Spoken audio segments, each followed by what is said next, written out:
Hello, and welcome to the podcast Farm Stress Real Talk with Penn State Extension, brought to you by the Penn State Extension Farm Stress team. My name is Jill Varner, and I'm an educator on the Food, Families, and Health team based here in Erie County. Today, I'll be talking with Sonya about how we can handle the stress caused by things that are beyond our control. Thank you so much for talking with me today, Sonya. Today, this is a new series. Can you please introduce yourself and tell us a bit about your role with Penn State Extension and your involvement with the Farm Stress team? So my name's Sonya. I've been here with Extension for a few years. I work with Food, Families, and Health and our Nutrition Links program. A lot of my focus has been with the mental health first aid team. And that's how I got involved with the Farm Stress team. And this has been a great opportunity to help people all across the state know how to take better care of themselves so they can take care of others too. Oh, great. Thank you so much. In general, can you explain the benefits of talking about stress?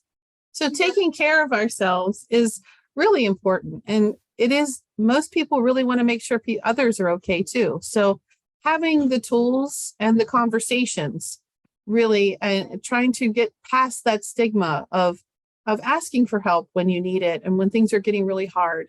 That is really the benefit of taking care of ourselves, taking care of others, starting the conversations, making life a little less stressful. Farmers face many stressors. Some are things that they can control, while others, like regulatory overload, are stressors beyond their control. When dealing with stress, are there differences in how we react to and deal with things that are beyond our control? Yeah, there our farmers, and I come from a farm family. I mean, you think of things like the weather breakdowns, regulatory issues coming from our legislatures about how farmers deal with their everyday jobs. There are differences in how we deal with things that are just beyond our reach. And some of the things we can do is, look for our own reactions and finding ways to decompress. And then there are other ways to get involved. Maybe it's a matter of getting involved in politics. Maybe it's a matter of getting involved in talking with fellow farmers about what they do to accomplish the goal of reaching those regulatory regulations and making sure you're doing things in the right way without making it harder on yourself if you can, which is great, without making it harder on your farm and your farm budget, of course. So there are ways to be able to deal with things. Sometimes it's internally, sometimes it's externally and with others and getting involved. Those are some really great tips.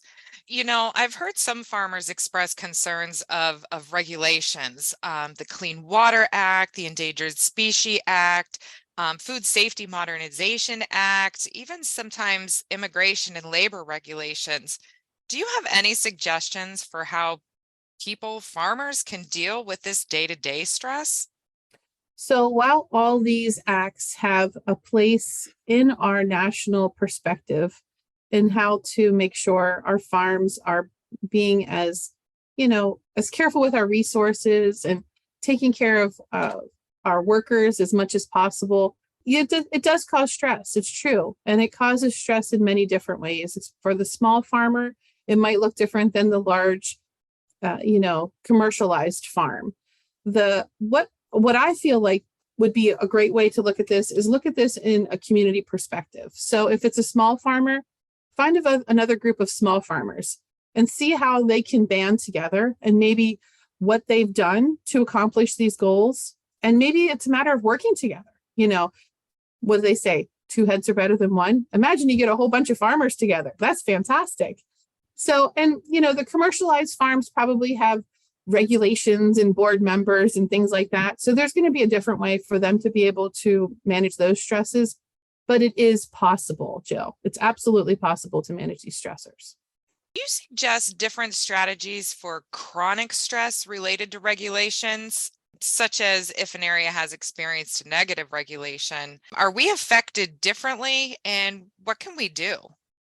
Chronic stress is real, and it can really affect a person's complete physical health, not just their mental health. So it is important that if you feel you or someone you know has been dealing with chronic stress, to first try to find a professional that can help. It might be a medical doctor, it might be a therapist or a counselor, and asking for help is okay, because there are times where we have to get, a little tune up ourselves.